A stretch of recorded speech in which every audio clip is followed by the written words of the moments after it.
6ನೆಯ ಶತಮಾನದಲ್ಲಿ ಒಂದು ಹೊಸ ಧರ್ಮ ಉದಯವಾಯಿತು. ಅದರ ಹೆಸರು ಬೌದ್ಧ ಧರ್ಮ.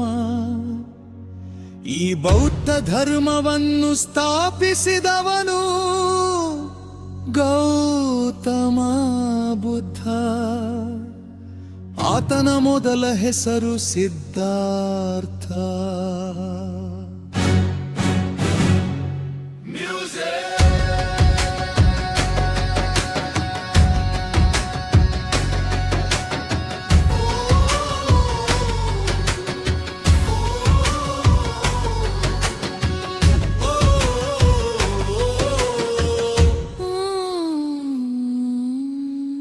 ಬುದ್ಧ ಹುಟ್ಟಿದ ನೇಪಾಳದ ಕಪಿಲವಸ್ತುವಿನ ಲುಂಬಿನಿ ಎಂಬ ಜಾಗದಲ್ಲಿ.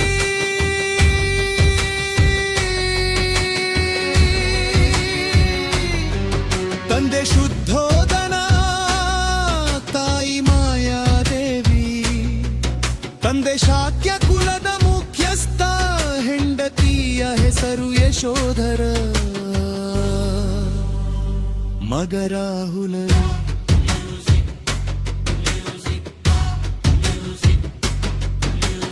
ಒಂದು ದಿನ ರಾತ್ರಿ ಕುದುರೆಯನ್ನೇರಿ ಹೊರಡುತ್ತಾನೆ ಅರಮನೆಯಿಂದ.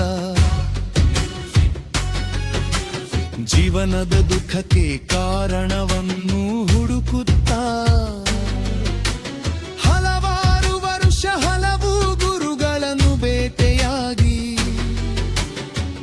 ಹುಟ್ಟೆ ಕಾರಣ ಮತ್ತು ಮಾರ್ಗದರ್ಶನ ಪಡೆಯುತ್ತಾನೆ. ಆದರೆ ಆತನಿಗೆ ಸಮಾಧಾನ ಸಿಗುವುದಿಲ್ಲ. ಹೀಗಿರಬೇಕಾದರೆ ಒಂದು ದಿನ ಬಿಹಾರದ ಗಯಾ ಎಂಬ ಜಾಗದಲ್ಲಿ ಅರಳಿ ಮರದ ಕೆಳಗೆ ಧ್ಯಾನಸ್ಥನಾಗಿ ಕುಳಿತಾಗ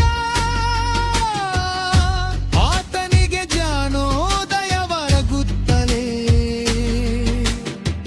ಆಗ ಸಿದ್ಧಾರ್ಥನು ಬುದ್ಧನಾದನು. ಬುದ್ಧ ಎಂದರೆ ಜ್ಞಾನಿ, ತಿಳಿದವನು ಎಂದರ್ಥ. ಮ್ಯೂಸಿಕ್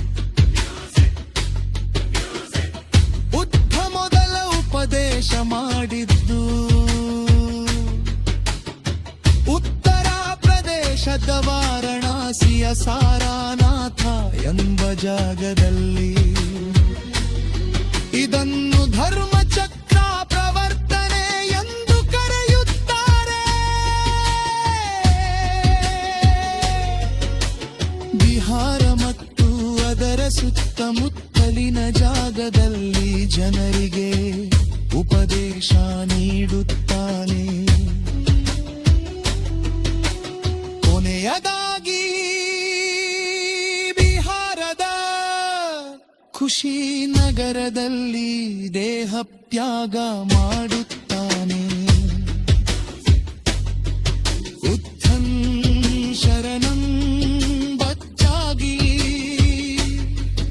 ಉತ್ಥಂ ಶರಣಂ ಗಚ್ಚಾಮಿ.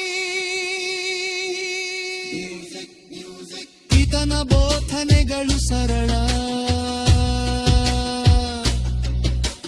4 ಆರ್ಯ ಸತ್ಯ ಮತ್ತು ಅಷ್ಟಾಂಗ ಮಾರ್ಗ. ಜೀವನ ದುಃಖಮಯವಾಗಿದೆ. ಆಸೆ ದುಃಖಕ್ಕೆ ಕಾರಣ. ಆಸೆಯನ್ನು ತ್ಯಜಿಸಬೇಕು.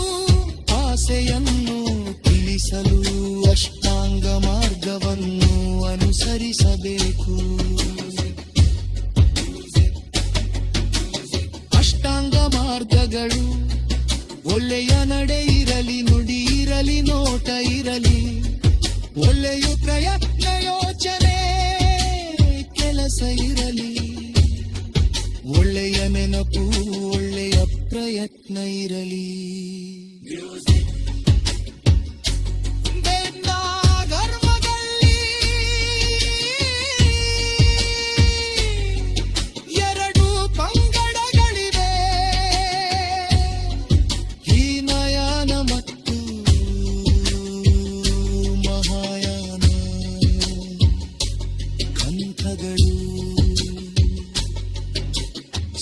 सप्तपीठक विनय पीठक अभिधुम्म पीठक बुद्धं शरण